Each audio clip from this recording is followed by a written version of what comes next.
ஆளவந்தாருடைய திவ்ய திருமேனியை சேவித்து அவர் திருவுள்ளத்தில் உள்ள எண்ணங்களை எல்லாம் நான் நிறைவேற்றுகிறேன். நான் ஆளவந்தாருக்கு ஏகலைவனை போல சச்சிஷ்யன். நான் ஆளவந்தாரால் பரிபூர்ணமான கடாட்சிக்கப்பட்ட சச்சிஷ்யன். ஆகையால் அவரிடத்தில் நேரடியாக நான் வித்யாபியாசம் செய்யவில்லை என்றால் கூட எனக்கு ஆளவந்தார் என்பவர்தான் மகாச்சாரியர், எனக்கு சத்குரு அவர்தான் என்பதாக இளையாழ்வார் சூளுரைக்க மூடிக்கிடந்ததான விரல்கள் திறந்ததை கண்ட மாத்திரத்தில் திருவரங்க திருப்பதியில் எல்லோரும் வியப்பெய்தினார்கள். நன்று நன்று நன்று என்று எல்லோரும் கொண்டாடினார்கள். இளையாழ்வாரை பார்த்து அனைவருக்கும் மனசுக்குள்ளே ஒரு சந்தோஷம் உண்டாயிற்று. ஆம், ஆளவந்தாரை பிரிந்த வருத்தத்தில் ஆழ்ந்திருந்தவர்கள் இப்பொழுது இளையாழ்வாருடைய வரவு அவர்களுக்கு ஒரு புதியதானதொரு சந்தோஷத்தை உண்டாக்கிய ஆனந்தத்தை விருத்தி செய்தது. வடதிருக்காவிரியின் கரையில் ஆளவந்தாருடைய திவ்ய திருமேனி திருப்பள்ளிப்படுத்தப்படுகிறது. அதற்குத்தான் பிருந்தாவனம் அல்லது திருவரசு என்பதாக பெயர். பின்னர் தன்னை தேற்றிக் கொண்டவர்களாக எல்லோரும் காவிரியில் அவபிருத ஸ்நானம் செய்துவிட்டு அவகாகன ஸ்நானம் என்பதாக பெயர். அப்படி தீர்த்தாமாடி விடவுடன் அங்கிருந்து பெரிய நம்பிகள் ராமானுஷரை, ராமானுஷா, இவ்வளவு தூரம் நீ வந்திருக்கிறாய்,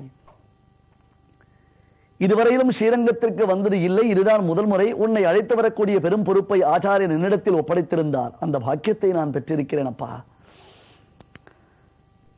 ஆச்சாரியன் பரமபரித்து விட்டார். அதற்கு என்னால் ஆறுதல் உனக்கு சொல்ல முடியாது. என்னை ஆறுதல் படுத்திக் கொள்வதே பெரும்பாடாகிவிட்டது.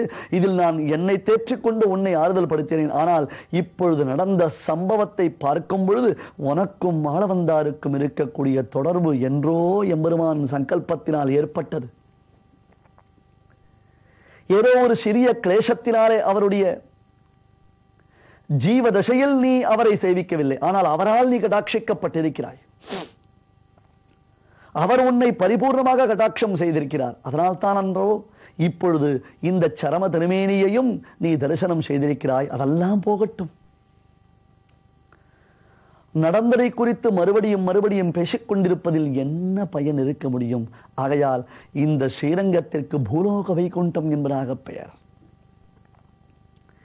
இங்குள்ள பெருமாள் பெரிய பெருமாள் ரங்கநாதன் 7 பிராகாரங்கள் நடுவிலே சேவை சாதிக்கக்கூடிய எம்பெருமான் அல்லவா? ஆகையால் நீ இந்த பெருமானை சேவித்து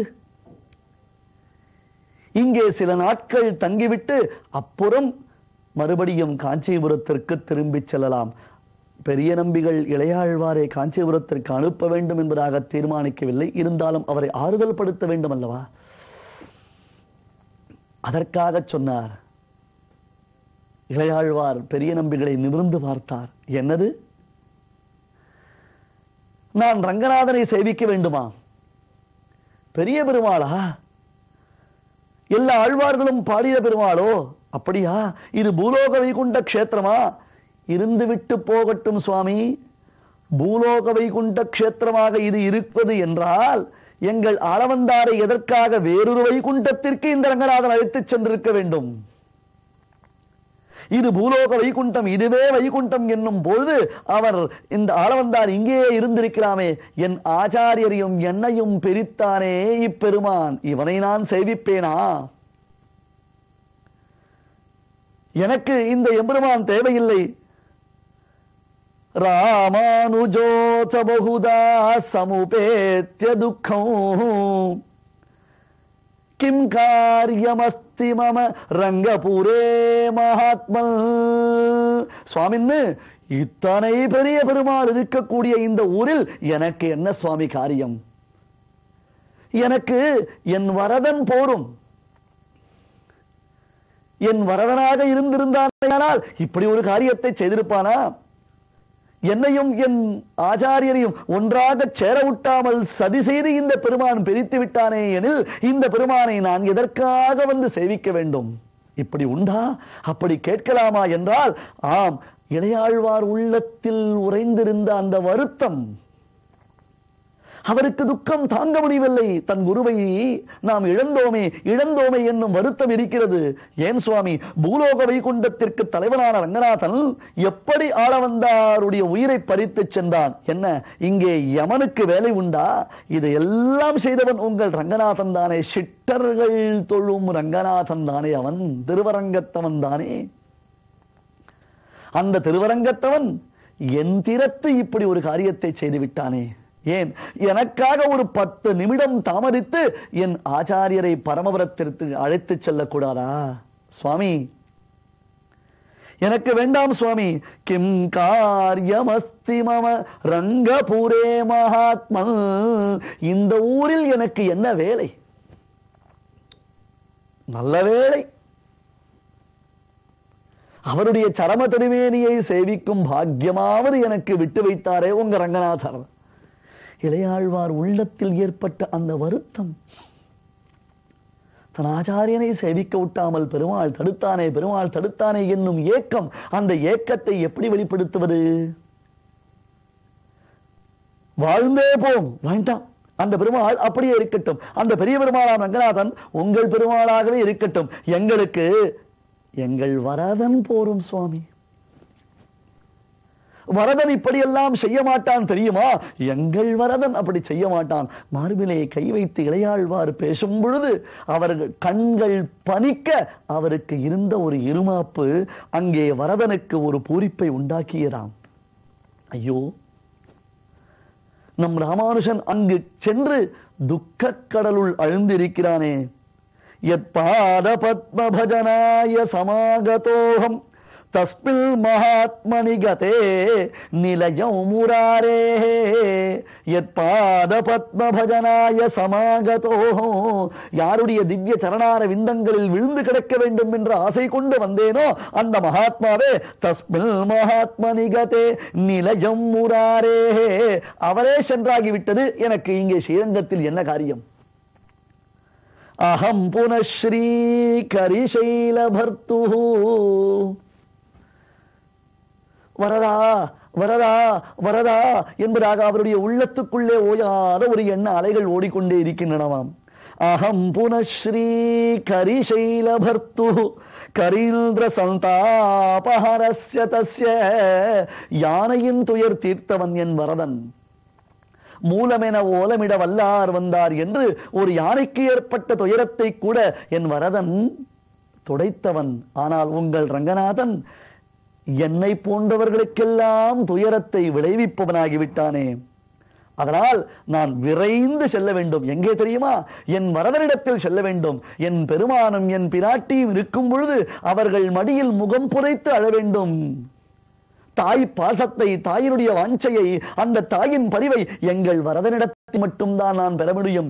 ஓடிச் சென்று என் வரதன் மடியில் முகம் புதைத்து, அம்மா, என் ஆச்சாரியனை நான் சேவிப்பதற்காக சென்றேனே, உன்னிடத்தில் உன்னுடைய வைசாக உற்சவத்தை கூட விடுத்து என் ஆச்சாரியை சேவிப்பதற்கு நான் சென்றேன் அம்மா. என்ன ஆயிற்று தெரியுமா?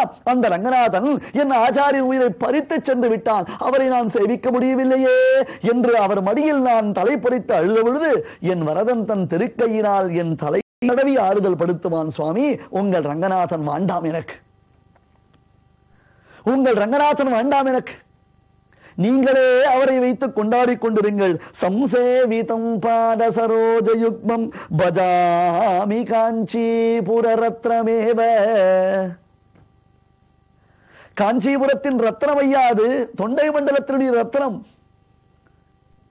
சப்த பிராகாரம், 2 பக்கமும் பெரிய காவிரி, பெரிய ஸ்ரீவைஷ்ணவ திரள், அப்படியே எல்லா ஆழ்வார்களும் பாடிய பெருமாள், பெரிய பெருமாள், இக்ஷ்வாக்கு குலதனமான பெருமாள், அம்புயத்தோன் அயோத்தி மன்னர் கழித்த கோயில், தோலாறு தனிவீரன் தொழுத கோயில் என்றெல்லாம் பெருமை பெற்றவராக நீங்கள் கொண்டாடி கொண்டிருங்கள். எங்களுக்கு ஸ்வஸ்தி ஹஸ்திகிரி மஸ்தசேகரஹா என்று அந்த 24 படிகள் மேலே ஏறி சென்று வரத சர்வபூதானாம் அத்யாபி பரிதிருஷ்யதே என்று அங்கே சேவை சாதிக்கக்கூடிய ஒப்புயர்வற்ற என் தெய்வம் போரும். எங்கள் திருக்கச்சிரம்பிகள் இருக்கிறார், என் பிரபு இருக்கிறான். சுவாமி வேண்டாம், ரங்கநாதனும் வேண்டாம், அவன் சேவையும் வேண்டாம், எனக்கு ஸ்ரீரங்க வாசமும் வேண்டாம். இங்கே இருந்தேனேயானால் மறுபடியும் மறுபடியும் என் ஆச்சாரியராம் ஆளவந்தாருடைய நினைவு என் உள்ளத்துக்குள்ளே ஓடி வரும். அதை தடுக்க முடியாது. என்னை ஆறுதல் படுத்தக்கூடியவன் வரதன் மட்டும்தான் என்று அங்கே ஒரு கணமும் தாமதிக்கலையாம். வரதா வரதா வரதா என்று வாய்ப்புரைத்துக் கொண்டு எவ்வளவு வேகமாக காஞ்சியில் இருந்து ஸ்ரீரங்கத்திற்கு வந்தாரோ ராமானுஜர், அதைவிட விரைவாக இப்பொழுது வரதனை சேவிப்பதற்கு கிளம்பி விட்டார். எங்கள் வரதன் தீர்த்தவாரியில் ஸ்நானம் செய்து அவனை கொண்டாட வேண்டியிருக்க வந்த நான் இங்கே ஸ்ரீரங்கத்தில் என் ஆச்சாரியருடைய பரமபத பிராப்திக்கு தீர்த்தமாட வைத்து விட்டானே இந்த ரங்கநாதன் என்று மனது விருத்து. இப்படி நடந்ததா? நடந்தது. இதுபோன்று பக்தன் தன்னுடையதான ஆதிக்கத்தை காண்பிப்பதை பகவான் உட்பட ரசிக்கிறான். ரங்கநாதனுக்கு தெரியாதா? ஆகையால் அகம் புனஸ்ரீ கரிசைலபர்த்து கரீந்திர சந்தாபஹரஸ்ய தஸ்ய சம்சேவித்தும் பாதசரோஜயுக்மம் பஜாமி காஞ்சிபுரரத்னமே சொல்லிட்டு ஸ்ரீரங்கத்திலிருந்து காஞ்சிபுரத்திற்கு விரைந்து புறப்பட்டார் ராமானுஜர். வரதன் வழிமேல் விழி வைத்து காத்துக் கொண்டிருக்கிறான் ராமானுஜருக்காக.